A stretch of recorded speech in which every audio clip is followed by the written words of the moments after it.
वालेकुम दोस्तों, तो यार क्या हाल है। आज की इस वीडियो में हम 2004 का issuance of shares and debenture का क्वेश्चन सॉल्व करेंगे और इसी के साथ समझेंगे भी ये क्वेश्चन किस तरीके से सॉल्व हुआ। तो चलें बगैर किसी टाइम वेस्ट किए स्टार्ट करते हैं, इस क्वेश्चन को पढ़ते हैं। Given E Inani company limited, ठीक है, पता नहीं कौन सी कंपनी है, Inani company limited offered 60,000 shares of ₹20 each payable full with application. ठीक है, देखो बेसिकली शेयर्स और डिबेंचर्स होते क्या, उनके क्या डिफरेंस होते हैं, तो ये पहले मैं थोड़ा एक्सप्लेन कर देता हूँ। शेयर्स यानी कोई भी कंपनी का हिस्सा, ठीक है। अगर आप कोई भी शेयर परचेस करते हो किसी भी कंपनी के, तो इसका मतलब कि आप थोड़े बहुत या पार्शियल ओनर या थोड़े बहुत ओनर हो उस कंपनी के, ठीक है। यानी आपने उस कंपनी की इक्विटी में इन्वेस्ट किया है। अब डिबेंचर्स बॉन्ड्स की तरह होते हैं, लेकिन ये इनसिक्योर्ड होते हैं, अनसिक्योर्ड होते हैं। मतलब कि इनके अगेंस्ट कोई प्लेस्ड मॉर्गेज या कोलैटरल ऐसी चीज़ें नहीं रखाई जाती। अगर इसको मतलब सिंपल उर्दू लैंग्वेज में बोलें तो ये गिरवी की बात कर रहा हूँ मैं, ठीक है। तीनों चीज़ें एक ही चीज़ है, प्लेज, मॉर्गेज और कोलैटरल, दीज ऑल आर गिरवी, ठीक है। मतलब इनके अगेंस्ट कोई गिरवी नहीं होती।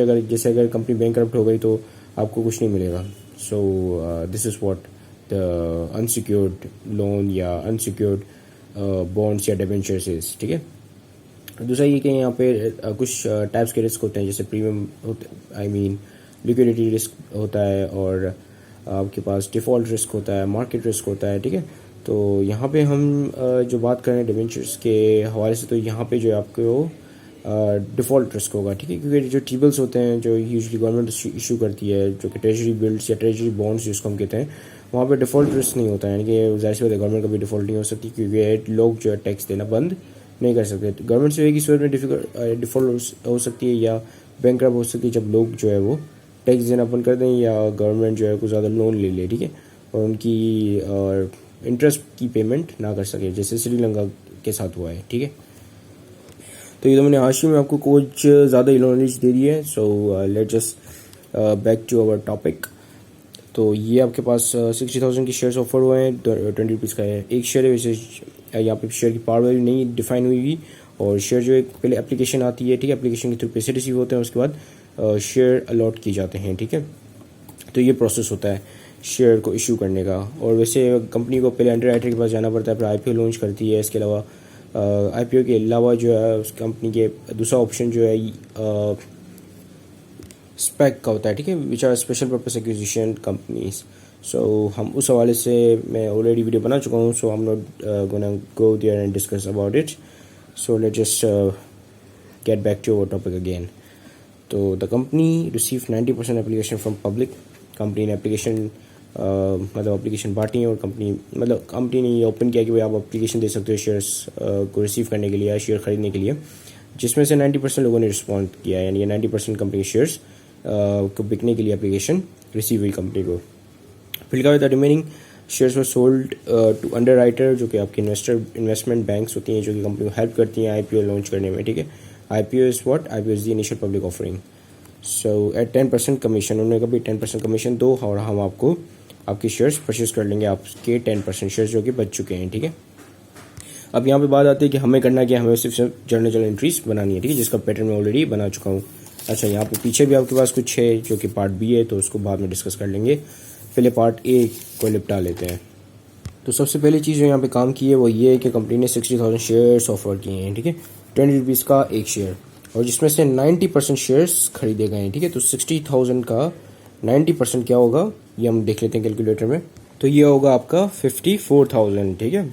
तो 54,000 कंपनी को रिसीव हुआ एप्लीकेशन के थ्रू, ठीक है।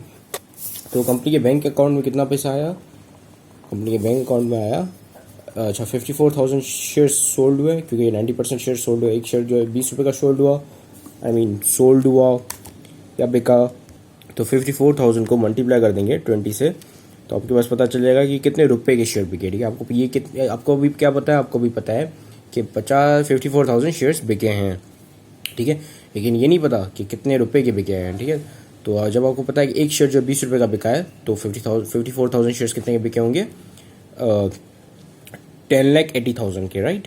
क्योंकि 54,000 की जब आपने मल्टीप्लाई किया 20 से, तो आपको पता चल जाएगा कि पूरे 54,000 कितने रुपए के, 54,000 शेयर्स कितने रुपए के बिके, ठीक है।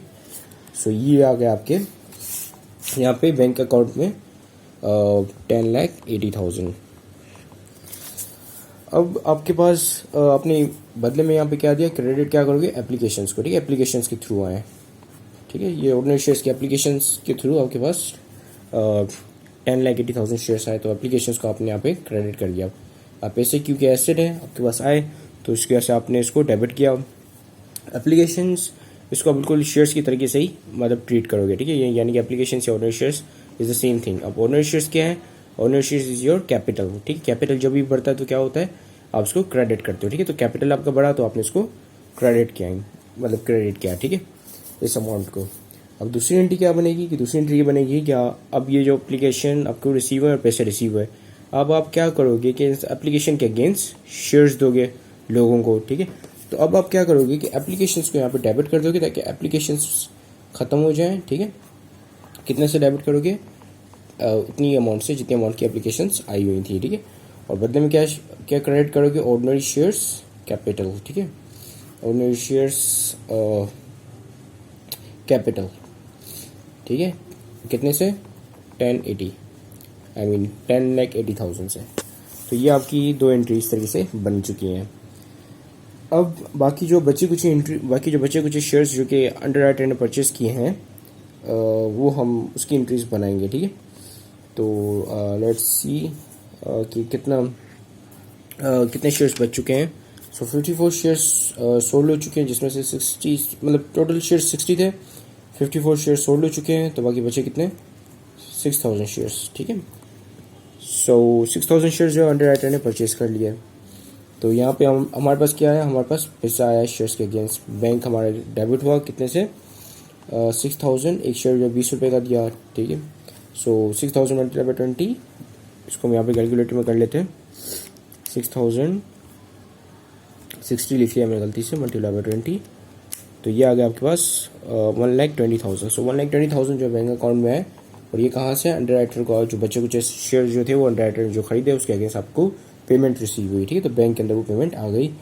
और यहाँ पे आप क्या चीज़ क्रेडिट करोगे, ऑर्डिनरी शेयर्स कैपिटल, ठीक है, जो कि अंडर राइटर ने परचेस किए हैं, तो ऑर्डिनरी शेयर्स कैपिटल क्रेडिट हो जाएगा कितने से, 1,20,000 से। फिर एंड में क्या है कि भाई एंड में आपने कमीशन दिया अंडर राइटर को, ठीक है, shares were sold to underwriter at 10% commission, आपने 10% कमीशन दिया किसको, अंडर राइटर्स को। तो कमीशन जब आपने दिया तो ये क्या आपका एक्सपेंस हुआ, ठीक है। अगर आपको कमीशन किसी ने दिया होता, आपको किसी ने दिया होता, आपने किसी को नहीं दिया होता, तो ये आपकी एक तरीके से रेवेन्यू होता, लेकिन यहाँ पे कमीशन आपका क्या है, एक्सपेंस है। तो सिंपल आप यहाँ पे कमीशन लिखोगे, कमीशन एक्सपेंस जब भी बढ़ेगा तो आप उसको डेबिट करते हो, राइट। तो यहाँ पे भी हमने इसको डेबिट कर दिया, और ये 10% कमीशन दिया। अब 10% किसका, जो अंडर राइटर को शेयर्स सोल्ड हुए, ठीक है, कितने के शेयर सोल्ड हुए, 1,20,000 के। तो 1,20,000 हमारे पास ऑलरेडी पड़े हुए, इसको हम मल्टीप्लाई कर देंगे 10% से, तो इसका 10% आ जाएगा जो कि 12,000। तो 12,000 अपनी कमीशन दिया किसको, अंडर राइटर को, तो 12,000 यहाँ पे आ गए। और यहाँ पे क्या आएगा कि बैंक के थ्रू दिया आपने, ठीक है, कैश के थ्रू नहीं बल्कि बैंक के थ्रू दिया, तो जिसकी वजह से आपके बैंक के अकाउंट से पैसे निकले, कितने पैसे निकले, 12,000। तो यहाँ पे आपका ये पार्ट ए कंप्लीट होता है। तो चले मूव ऑन करते हैं आपके पार्ट बी पर। तो चलो अब पढ़ते हैं पार्ट बी। लिखा हुआ है गिवन मेहरान कंपनी लिमिटेड, अब यहाँ पे मेहरान कंपनी है, ठीक है, कंपनी चेंज हो गई अपनी। कंप्लीटेड द फॉलोइंग ट्रांजेक्शन, उन्होंने कुछ फॉलोइंग ट्रांजेक्शन कंप्लीट किए हैं, तो भाई उनकी भी हमने क्या बनानी है, जनरल एंट्रीज। लिखा हुआ है भाई issue 15,000 shares of ₹10 at premium of ₹2 each for cash. अब प्रीमियम और डिस्काउंट में क्या चक्कर होता है ये बता देता हूँ पहले। देखो जब भी शेयर्स जो हैं वो उसकी पार वैल्यू से ज़्यादा में इशू किए गए या इशू किए जाएँ या ख़रीदे जाएँ, तो उसका मतलब कि प्रीमियम पे सोल्ड हुए हैं, ठीक है, यानी कि उसकी पार वैल्यू से ज़्यादा में सोल्ड हुए हैं। अगर जब भी शेयर्स जो हैं वो उसकी पार वैल्यू से कम में सोल्ड हुए हैं, कम में बिकें, तो उसका मतलब कि वो डिस्काउंट प्राइस में सोल्ड हुए हैं। तो this is what it is, premium and discount. तो शुरू करते हैं। इशू किए 15,000 शेयर्स और ₹10 रुपये के, यानी कि 10 रुपये पार वैल्यू है, पार वैल्यू 10 रुपये पार वैल्यू वाले 50,000 शेयर्स, 15,000 हाँ नॉट 50, 15,000 शेयर्स जो इशू किए एट प्रीमियम ऑफ ₹2, यानी कि 2 रुपये ऊपर मजीद लिए उस शेयर के, ठीक है, यानी कि 12 रुपये का शेयर समझिए सोल्ड किया, लेकिन शेयर की जो ओरिजिनल प्राइस थी 10 रुपये की थी। फिर लिखा है ईच फॉर कैश के लिए उन लोगों ने शेयर्स इशू किए। तो कंपनी के पास क्या आएगा, पैसा आएगा, कहाँ आएगा, बैंक में आएगा, ठीक है। तो सबसे पहले हम क्या करेंगे कि बैंक को यहाँ पे डेबिट कर देंगे, ठीक है, कि बैंक एज एसेट जब भी बढ़ेगा तो आप उसको क्या करोगे, डेबिट, राइट। तो बैंक के अंदर कितना पैसा आया, 15,000 शेयर्स थे, ठीक है। एक शेयर जो है वो 12 रुपये का बिका, ठीक है, क्योंकि 10 रुपये तो उसकी पार वैल्यू थी और 2 रुपये जो है उसको ऊपर से प्रीमियम पे बेचा, ठीक है। तो 15,000 multiply by 12 that is 1,80,000। So 1,80,000 bank account में टोटल आ गए, ठीक है। बदले में क्या दिया, बदले में उन लोगों ने शेयर्स दिए, ठीक है। तो शेयर या ऑर्डिनरी शेयर, ठीक है, वो लिख लेंगे ऑर्डिनरी शेयर्स। तो इसको मैं थोड़ा सही कर लेता हूँ, ऑर्डिनरी शेयर्स, ठीक है। ऑर्डिनरी शेयर्स, एक शेयर जो 10 रुपये का था, तो 15,000 मल्टीप्लाई बाय 10, तो ये कितने हो गए, 1,50,000। सो 1,50,000 के शेयर्स दिए और शेयर्स के ऊपर प्रीमियम लिया, ठीक है। तो यहाँ पे प्रीमियम की हम अलग से एंट्री बनाएंगे, उसमें लिखेंगे भाई प्रीमियम लिया कितने का, 50 को अगर हम 150 को अगर हम माइनस कर दें 150 या 180 को माइनस कर दें 150 से, तो आपको पता चल जाएगा कि प्रीमियम कितने का लिया। वैसे आप वैसे ही कैलकुलेट कर सकते हो 30,000 का, लेकिन मैंने कैलकुलेटर पे ऐसे ही कर लिया। सो ये आ गया 30,000, ठीक है। तो 30,000 कंपनी ने ऊपर से लिए, ठीक है, जबकि शेयर जो है कितने के थे, 1,50,000 के। अच्छा, अब आगे बढ़ते हैं। आगे क्या है आपके पास, आगे आपके पास लिखा हुआ है purchase building worth ₹6 lakh, 6 lakh की बिल्डिंग खरीदी, इश्यूड 61,000 शेयर्स, और उसको खरीदने के लिए 61,000 उन लोगों ने शेयर्स इशू किए और एक शेयर 10 रुपये का इशू किया, ठीक है। अभी हम ये देखेंगे कि शेयर्स जो है वो शेयर मतलब कम वैल्यू के शेयर्स देके ज़्यादा वैल्यू वाली बिल्डिंग अक्वायर की, या ज़्यादा वैल्यू के शेयर्स देकर कम वैल्यू वाली बिल्डिंग अक्वायर की। अगर ज़्यादा वैल्यू वाली बिल्डिंग अक्वायर की, कम वैल्यू वाले शेयर्स देकर, तो उसका मतलब कि शेयर्स उन लोगों ने प्रीमियम पे सेल किए हैं या प्रीमियम पे उन लोगों ने दिए हैं, ठीक है, बिल्डिंग अगेंस्ट। सो यहाँ पे आपके पास बिल्डिंग आई, बिल्डिंग एज एसेट जब भी आपके पास आती है तो आप उसको डेबिट करते हो, राइट। सो बिल्डिंग कितने की है, 6 लाख रुपए की। तो यहाँ पे हम 6 लाख रुपए की बिल्डिंग रिकॉर्ड कर लेते हैं। तो इस बिल्डिंग को परचेज करने के लिए क्या आपने कैश दिया, ऑब्वियसली नॉट, आपने ऑर्डिनरी शेयर्स इशू किए, ठीक है। कितने इशू किए आपने, 61,000, ठीक है, और एक शेयर जो है 10 रुपये का है, तो ये कितने हो गए, ये आपके पास आ गए 61,000 मल्टीप्लाई बाय 10 दैट इज 6,10,000। तो यानी कि आपने ज़्यादा शेयर्स दिए और कम रुपए वाली बिल्डिंग अक्वायर की, ठीक है। तो इसका मतलब कि अच्छा, तो ये शेयर्स जो है वो आपने डिस्काउंट पे दिए ऑब्वियसली, ठीक है, क्योंकि ज़्यादा वैल्यू वाली शेयर्स देकर आपने कम वैल्यू वाली बिल्डिंग अक्वायर की, ठीक है। तो शेयर्स की वैल्यू कितनी थी, 6,10,000 के शेयर्स आपके यहाँ से गए, और जबकि आपने सिर्फ 6 लाख की बिल्डिंग अक्वायर की। तो डिस्काउंट जो आपको पता है कि आपके ऑब्वियसली ये डेबिट साइड पे आएगा ताकि दोनों साइड बैलेंस हो जाए, ठीक है। तो डिस्काउंट कितने का रिकॉर्ड करोगे, 10,000 का। 10,000 कंपनी ने कम मतलब कि अपने यहाँ से ज़्यादा दिए, तो वो एज अ डिस्काउंट काउंट होगा, ठीक है। तो यहाँ पे मैंने एंट्री में थोड़ी गड़बड़ कर दी, मुझे डिस्काउंट जो यहाँ पे लिखना चाहिए था और शेयर्स यहाँ लिख लेना चाहिए था, मगर खैर है, आपने ऐसा नहीं करना, ठीक है, इस तरीके की हरकत नहीं करनी है आपने। अच्छा, आगे वो देखते हैं, आगे आपके पास क्या है। आगे लिखा हुआ कि भाई debentures of ₹80,000 were settled bye issues of sufficient numbers of share of ₹10 each. अब 80,000 के डिबेंचर्स सेटल किए गए। अब डिबेंचर सेटल किया गया, इससे क्या मुराद है, इससे मुराद ये है कि देखें ये बॉन्ड्स या डिबेंचर्स जो होते हैं वो मैच्योर होते हैं, ठीक है। इनकी कुछ टेन्योर होता है, उस टेन्योर के बाद इनकी मैच्योरिटी होती है, जिसमें कंपनी को ये डिबेंचर आपसे वापस खरीद कर आपको जो इनिशियल जो आपने दिए होते हैं पैसे, वो आपको पैसे लौटाने होते हैं, क्योंकि दिस इज़ दी लैंडिंग, कि आप पैसे लैंड कर रहे हो, उसको बॉन्ड परचेस करके आप कंपनी को पैसे लैंड कर रहे हो। जबकि शेयर्स में ये होता है कि आप कंपनी के ओनर बन रहे होते हो, ठीक है, कंपनी के अंदर इन्वेस्ट कर रहे होते हो, यहाँ पे कंपनी को आप लैंड कर रहे होते हो। तो ऑब्वियसली जो लैंड किया हुआ पैसा वो कंपनी आपको वापस करेगी कुछ टेन्योर के बाद। तो ये जो है उस टेन्योर के बाद उनके पास कुछ मतलब इसके अंदर कुछ टेन्योर होता है कि भाई 5 साल के लिए ये डिबेंचर है, 5 साल के बाद ये एक्सपायर हो जाएगा या मैच्योर हो जाएगा, ठीक है। तो उस वक्त मैच्योरिटी के बाद कंपनी क्या करती है, आपसे डिबेंचर्स खरीद लेती है वापस, और जिस डिबेंचर पे जो फेस वैल्यू होती है वो आपको लौटा देती है, ठीक है, या जो भी वैल्यू पे आपने खरीदा था वो डिबेंचर वो आपको वापस मिल जाते हैं, ठीक है। ये उधार हुआ, एक तरीके से कंपनी ने अपना उधार उतार लिया, ठीक है। तो ये सीन होता है। तो इसमें क्या है कि कंपनी ने वो उधार शेयर के जरिए उतारा, ठीक है, आपसे डिबेंचर्स लिया और आपने वो डिबेंचर्स के बदले आपको शेयर्स दे दिए, ठीक है। सो ये हम यहाँ पे क्या करेंगे कि इस सिचुएशन में हम डिबेंचर्स को डेबिट कर देंगे कि डिबेंचर्स पेबल। अब debentures payable are not longer being payable, क्योंकि अब ये पेबल नहीं रहे, तो जिसकी वजह से अब इसको हम ये लायबिलिटी को ख़त्म कर देंगे। तो यहाँ पे आ गया डिबेंचर्स पेबल। ठीक है, कितने के थे पेबल?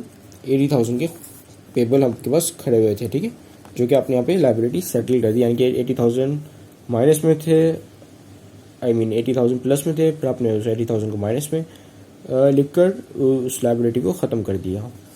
ठीक है। सो उसके बदले में आपने क्या दिया? शेयर्स दिया आपने। तो शेयर्स कैपिटल यहाँ पे आ जाएगा, और कितने के शेयर्स दिया आपने जो है वो टोटल शेयर्स आपने कितने दिए देख लेते हैं यहाँ पे क्वेश्चन में। ये शेयर्स जो थे आपके total sufficient numbers of shares. ठीक है, यानी कि इतने शेयर्स जो जिससे ये 80,000 वो हो जाए, मतलब ख़त्म हो जाए। ठीक है, तो सफिशिएंट अमाउंट किस तरीके से निकालेंगे कि भाई कितने शेयर्स दिए। एक तो ये आप ये कर सकते हो कि यहाँ पे डायरेक्ट 80,000 लिख लो, तो आपके डेबिट क्रेडिट दोनों बराबर हो जाएंगे। लेकिन आपको पता करना है कि भाई शेयर्स कितने इशू हुए हैं। ठीक है, तो आप ये काम कर सकते हो कि 80,000 को डिवाइड कर दो 10 से। ठीक है, तो ये क्या होगा कि ये बताएगा कि भाई आपने 8,000 शेयर्स इशू किए और एक शेयर जो है 10 रुपये का इशू किया, तो टोटल शेयर्स की वैल्यू कितनी हो गई? 80,000। तो सिंपल आप इस तरीके से निकाल सकते हो नंबर्स ऑफ शेयर्स। तो ये 80,000 यहाँ पे आ गए और ये आपकी लायबिलिटी सेटल हो गई। आगे बढ़ते हैं। आगे क्या लिखा हुआ है? आगे लिखा हुआ है कि भाई परचेज़ किया 4 कंप्यूटर और 60,000 का एक पड़ा। ठीक है, और ये किस तरीके से परचेज़ किया कि sufficient number of cash issue किया। तो 4 कंप्यूटर परचेज़ किए, कंप्यूटर की प्राइस 60,000 है, तो 4 की प्राइस कितनी होगी? 60,000 मल्टीप्लाई बाय 4, तो 4 की प्राइस हो जाएगी कुछ मिलकर 2,40,000। सो 2,40,000 के पास क्या है? कंप्यूटर्स आए, तो यहाँ पे हम कंप्यूटर्स को डेबिट कर देंगे, क्योंकि कंप्यूटर क्या है? आपका एसेट है, फिक्स्ड एसेट है। ठीक है, सो कंप्यूटर यहाँ पे डेबिट हो जाएंगे 2,40,000 की। 4 कंप्यूटर खरीदे, एक कंप्यूटर की प्राइस जो है वो 60,000 की थी, 4 मल्टीप्लाई 60,000 दैट इज 2,40,000। ठीक है, और ये किस तरीके से सेटल हुए? शेयर्स दिए आपने, तो शेयर्स यहाँ पे हम लिखेंगे, और सफिशिएंट अमाउंट ऑफ मतलब सफिशिएंट नंबर्स ऑफ शेयर्स है, यानी कि इतने शेयर्स है कि वो कंप्यूटर के पूरे अपनी अमाउंट से ही परचेस हो जाएं। ठीक है, तो यहाँ पे भी आप डायरेक्ट लिख लोगे 2,40,000। ठीक है, अब ये जानने की यहाँ पे आपको कोई ज़रूरत नहीं है कि कितने नंबर्स ऑफ शेयर्स आपने इशू किए। ठीक है, क्योंकि क्रेडिट डेबिट साइड आपको पता है कि बराबर होता है। अच्छा, फिर आपके पास है कि ये वाला हमने कर लिया। ठीक है, अच्छा यहाँ पे आगे भी कुछ लिखा हुआ था कि the market price of each share is 12। ठीक है, एक शेयर की जो मार्केट प्राइस थी वो 12 रुपये की थी। ठीक है, तो ये मैंने देखा नहीं था, तो अब हमने क्या करना है कि अब हमने नंबर्स ऑफ शेयर्स निकालने पड़ेंगे। तो मैंने आपको बताया कि नंबर्स ऑफ शेयर किस तरीके से निकालोगे कि इसको आप 2,40,000 2,40,000 बन रहा है, नहीं ये यस अब बन रहा है 2,40,000। इसको आप डिवाइड कर दोगे 12 से। ठीक है, कि मार्केट वैल्यू है उसकी, तो ये आपके पास आ गया 20,000। ठीक है, अब ये 20,000 क्या? These are the numbers of shares. ठीक है, सो 20,000 आपने शेयर्स इशू किए, तो 20,000 जो है आपने अच्छा ये जो है पार वैल्यू से ज़्यादा में हुआ है, तो ये प्रीमियम होगा। ठीक है, तो यहाँ पे प्रीमियम आएगा। तो शेयर्स कितने के इशू किए आपने? I mean 20,000 numbers of shares issue किए। एक शेयर जो है 10 रुपये का है, तो ये 10 रुपये के हिसाब से कितने बनेंगे आपके? 20,000 मल्टीप्लाई बाय 10, ये आपके आ गए 2 लाख। ठीक है, 2 लाख ये आ गए, और बाकी जो 40 लाख है उसका प्रीमियम आपको मिला। ठीक है, अब ये साइड पर दोनों साइड बराबर हो गई, 2,40,000 2,40,000। ठीक है, अच्छा अगर अभी भी आपको ये कहानी समझ में नहीं आई तो मैं सबको समझाता हूँ। देखो, ये कह रहा था कि भाई आपने शेयर्स इशू किए, उसकी मार्केट वैल्यू जो थी वो 12 रुपये की थी। ठीक है, यानी कि आप उसकी क्या हुआ कि पार वैल्यू से ज़्यादा में शेयर्स इशू किया आपने, तो इसका मतलब कि आपको प्रीमियम रिसीव होगा। ठीक है, सो प्रीमियम कितने का रिसीव हुआ? आपको 2 रुपये का पर शेयर पे प्रीमियम रिसीव हुआ। मैंने आपको पहले ही सिखाया था कि भाई नंबर्स ऑफ शेयर किस तरीके से निकालो, तो आपने नंबर्स ऑफ शेयर्स निकाले कि 20,000 नंबर्स ऑफ शेयर्स हैं, एक शेयर की जो वैल्यू है 10 रुपये, तो इस हिसाब से अगर मैं 20,000 शेयर्स देता हूँ तो उसका मतलब कि मैंने 2 लाख रुपये पे किए हैं। ठीक है, लेकिन मैंने शेयर्स को प्रीमियम पे दिया क्योंकि मैंने शेयर्स कम दिए हैं या कम वैल्यू के दिए हैं, और बदले में मैंने ज़्यादा वैल्यू वाले कंप्यूटर अक्वायर किए हैं। ठीक है, तो इसका मतलब कि जो 40,000 ज़्यादा वैल्यू आ गई मेरे पास, वो एज अ प्रीमियम था, तो जिसका हमने इसको यहाँ पे लिख लिया। ठीक है, सो आई थिंक कि अब इसको फर्दर एलाबोरेट करने की ज़रूरत नहीं पड़ेगी। अब यहाँ पे हमारी आखिरी एंट्री है जिसमें लिखा है द कंपनी इशूड 2,000 10% डिबेंचर्स और ₹100 each at ₹96, each payable at ₹103 after 5 years. अब भाई पहले तो ये इंग्लिश समझेंगे कि क्या कह रहा है, ठीक है। अब क्या ये रहा है कि भाई कंपनी ने इशू किए 20,000 10% डिबेंचर्स। 10% क्या होता है? 10% वो कूपन रेट होता है, ठीक है। कूपन रेट या इंटरेस्ट रेट जो कि आपको डिबेंचर के ऊपर एनुअली रिसीव हो रहा होता है। जैसे अगर डिबेंचर सबका 1,000 रुपीज़ का है, ठीक है, और 10% उसका कूपन रेट है, तो यानी कि हर साल आपको 10 रुपये प्रॉफिट मिलेगा उस पर, ठीक है। तो बहरहाल ये इंटरेस्ट रिसीव या इंटरेस्ट एक्सपेंस होता है, इसको हम यहाँ पे रिकॉर्ड नहीं करेंगे। हम यहाँ पे क्या रिकॉर्ड करेंगे कि हमारे बैंक में कितना पैसा आया डिबेंचर्स देने से, क्योंकि हम एज अ कंपनी के पर्सपेक्टिव से या कंपनी के नज़रिए से हम देख रहे हैं इसको, ठीक है। तो पहला तो ये देखेंगे हमने 2000 डिबेंचर्स इशू किए, एक डिबेंचर की प्राइस 100 रुपये है, तो आपको कितना पैसा रिसीव हुआ ये देखना है। लेकिन हमने जो है एक डिबेंचर वो 96 रुपीज़ का बेचा, जबकि एक डिबेंचर जो है वो जब हम वापसी खरीदेंगे तो वो 103 रुपये में खरीदेंगे, ठीक है, 5 साल के बाद। तो आपके पास अभी कितना पैसा रिसीव हुआ सबसे पहले हमने ये रिकॉर्ड करना है, ठीक है। तो मेरे पास यहाँ पे कहीं भी जगह नहीं है, तो मैं क्या करूँगा कि मैं यहाँ पे इसको यहाँ पे हम इसकी एंट्री बना लेंगे, ठीक है। इसको यहाँ पे थोड़ा इस तरीके से कर लेते हैं ताकि जगह मिल जाए, ठीक है। तो सबसे पहले बैंक आपका डेबिट हो जाएगा क्योंकि बैंक के अंदर पैसा आया, ठीक है। आपने 2000 डिबेंचर्स दिए थे, एक डिबेंचर जो है आपने 96 रुपीज़ का दिया, ठीक है, डिस्काउंट पे बेचा, यानी कि 100 रुपये का डिबेंचर था, तो यानी कि आपने 96 या 96 लिखा है, तो 96 को मल्टीप्लाई कर देते हैं 2000 से, तो आपके बैंक का आपके पास पता चल जाएगा कि आपके बैंक के अंदर कितना पैसा आया डिबेंचर बेचने पर, ठीक है। डिबेंचर बेचने पर आपके बैंक के अंदर कितना पैसा आया, ठीक है। तो 96 मल्टीप्लाई बाई 2000, तो ये आपके पास आ गए 1,92,000। सो 1,92,000 आपके बैंक अकाउंट के अंदर गया, ठीक है। सो 1,92,000 यहाँ पे हमने डेबिट साइड पे लिख लिया, ठीक है। फिर ये जो आपका वो था क्या कहते हैं डिबेंचर, वो 100 रुपये का था, ठीक है। लेकिन आपने इसको डिस्काउंट पे बेचा, तो डिस्काउंट भी यहाँ पे रिकॉर्ड कर लेते हैं, ठीक है। कितने का डिस्काउंट पे बेचा आपने? 96 का था, तो यानी कि हर डिबेंचर पे आपने 4 रुपये का डिस्काउंट दिया। जो 2000 मल्टीप्लाई बाई 4, ये कितने रिकॉर्ड हो जाएंगे आपके पास यहाँ पे, इसको भी हम कर लेते हैं 2000 मल्टीप्लाई बाय 4, तो ये आपके पास आ गए 8000। 8000 का आपने टोटल डिस्काउंट दिया, तो ये भी रिकॉर्ड हो जाएगा आपके डेबिट साइड पे, ठीक है। फिर जब आप इसको खरीदोगे वापस तो आपको लॉस होगा क्योंकि आप 103 रुपये में खरीदोगे, ठीक है। तो यानी कि 3 रुपये का हर डिबेंचर पे आपको लॉस होगा। तो टोटल डिबेंचर्स कितने थे? 2000 थे, और हर डिबेंचर पे लॉस कितने का है? 3 रुपये का है, क्योंकि 100 रुपये का डिबेंचर था, खरीदोगे इसको 103 रुपीज़ में, तो यहाँ पे ये कितना हो गया? 3 रुपये का लॉस, ठीक है, -3। तो ये आपको 20,000 मल्टीप्लाई बाई 3 करोगे तो ये आपके पास हो जाएंगे 6000, राइट। फिर भी हम यहाँ पे देख लेते हैं 20,000 मल्टीप्लाई बाई